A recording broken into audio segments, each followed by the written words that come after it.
A new NFL season is around the corner, so it's time to make our predictions. In today's video, I'll be going through all 32 NFL teams, giving you my playoff standings, and predicting every team's final record. This type of video always has the potential to age terribly, but it's still interesting to look at where every team stands going into a new season. But let's go ahead and get right into this, going through this division by division, starting with the AFC East.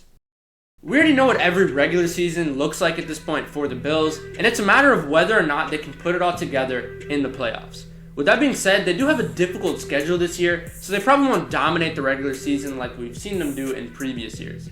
We'll go back and look at playoff seeding at the end of this video, but for right now, I still have the Bills finishing at 10-7, winning their 6th straight AFC East title. I've seen people call the Patriots a dark horse contender in this division. I think Drake May will take a step forward this year, but in my opinion, the Patriots are definitely still in a rebuild. They might not be the worst team in the division like last year, but they don't have enough talent to compete with the Bills in my opinion. I have the Patriots finishing 7-10 and 3rd place in the division. I have the Dolphins finishing 2nd in this division. They look very similar to how they looked the last couple years, but their success really depends on how healthy the team is. I really hope they can get back to being one of the more exciting offenses in the league at the very least, but it's all going to depend on the level that Tua ends up playing at. With a decently tough schedule as well, I have the Dolphins finishing 8-9, missing the playoffs, but finishing 2nd in the division. The New York Jets still have a talented offense and top-end talent on defense with guys like Sauce Gardner, but the overall depth of the roster isn't that great. And with Justin Fields as their starting quarterback this season, I don't expect them to make that much noise.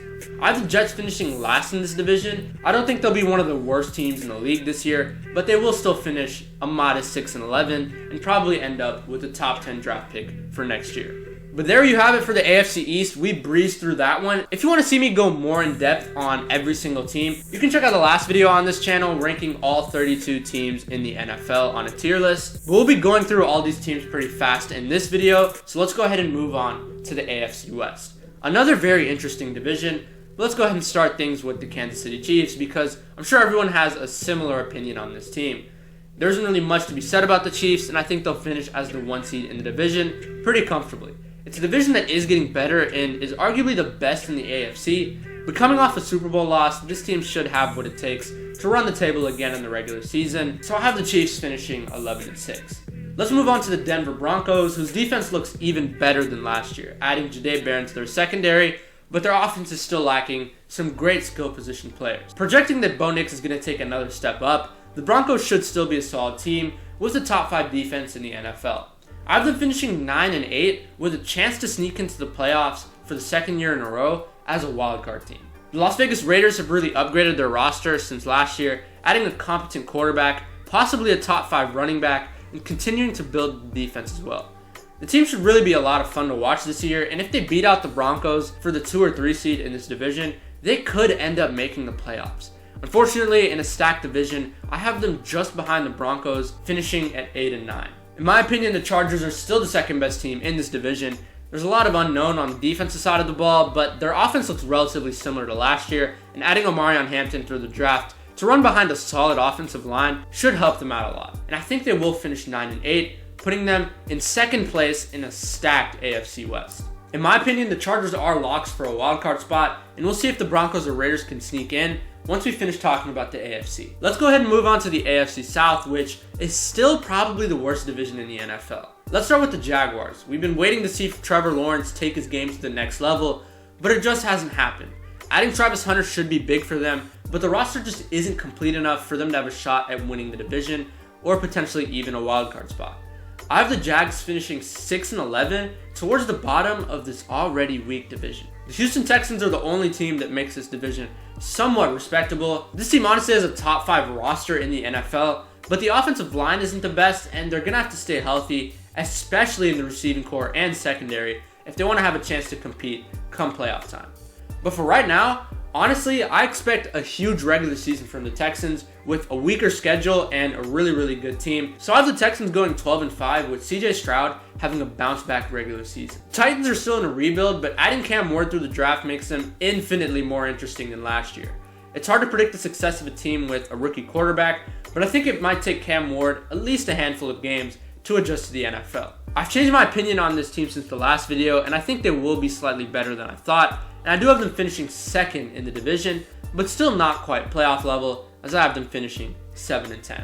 The Colts this year are due for an improvement if everyone can stay healthy, but that is a big question mark for them, and even if they do stay healthy, I don't think their ceiling is too high.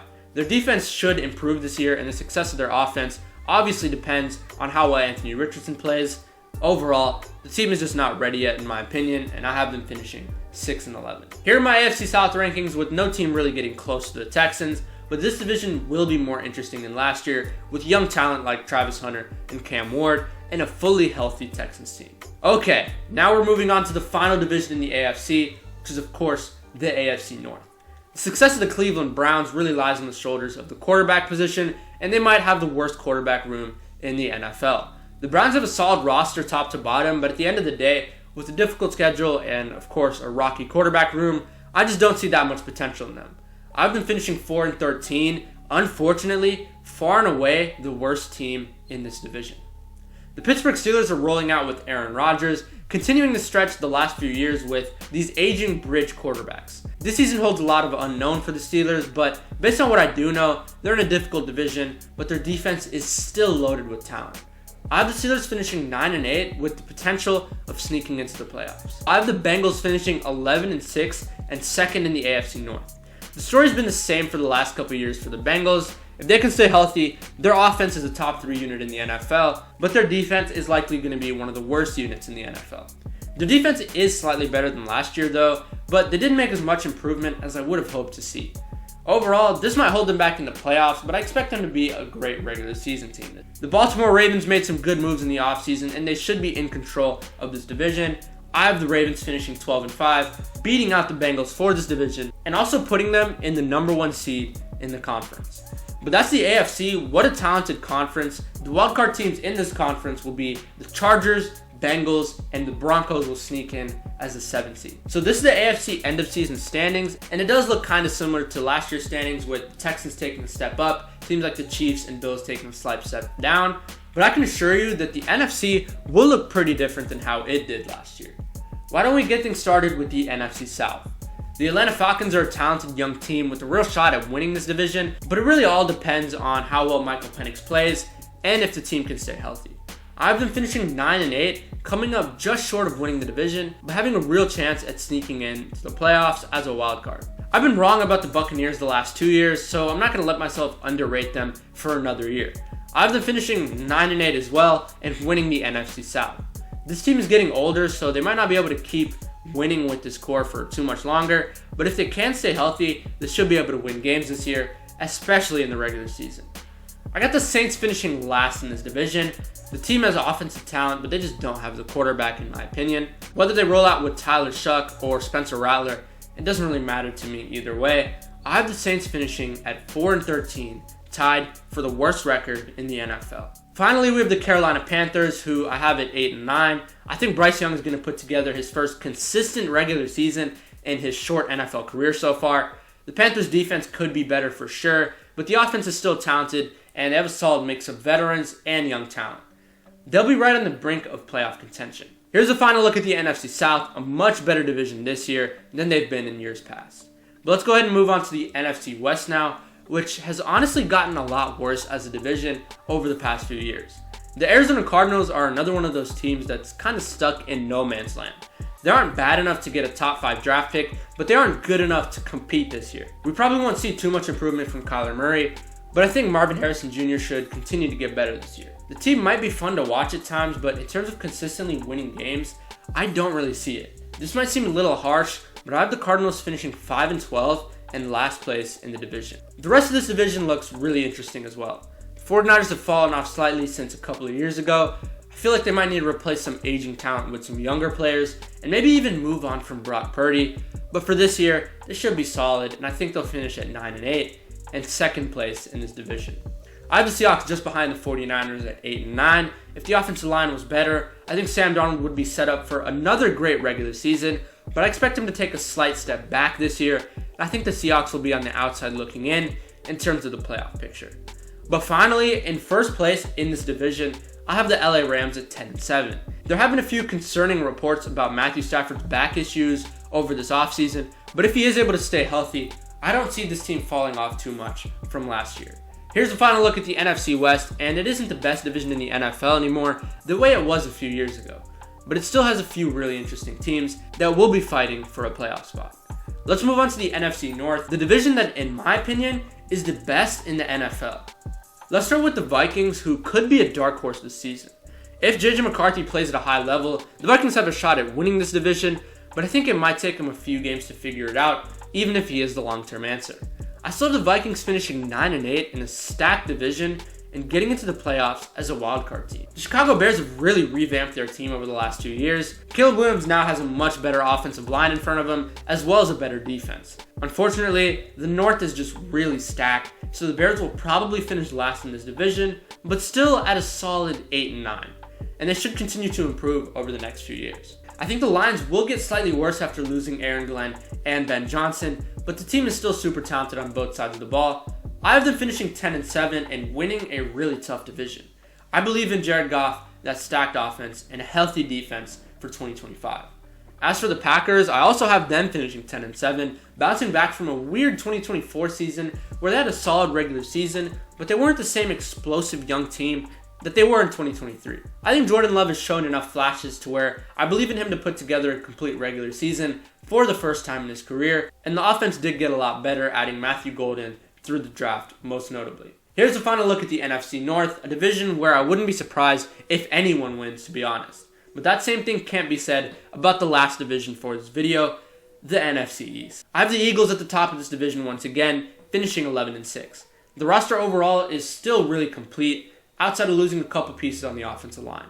As long as they can stay healthy, the Eagles will once again be Super Bowl contenders.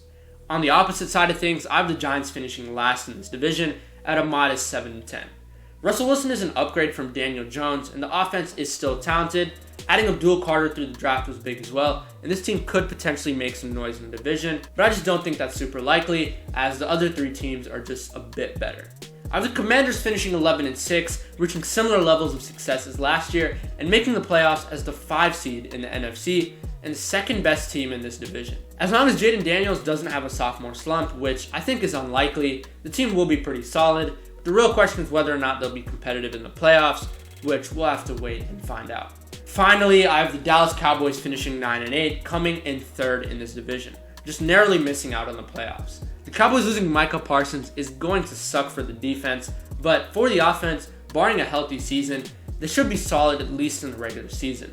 In a stacked NFC, there's just no room for them to be in the playoffs, and their schedule is very difficult for a team that's known for not holding up well against the best of the best in the league. But here's a final look at the NFC East, which will once again be a very interesting division in the league this year. But there you have it, my record predictions for every team in the NFL. Now let's take a look at these conferences. The AFC looks somewhat similar to how it looked last year, but the Texans finishing as the 2 seed in the AFC might surprise some of you. I think the Raiders and Steelers have the potential to surprise some people, but I had to be realistic and go with teams that are already proven to make the playoffs. I remember saying that last year the AFC had much more talent than the NFC. That might still be true, but the NFC really has caught up.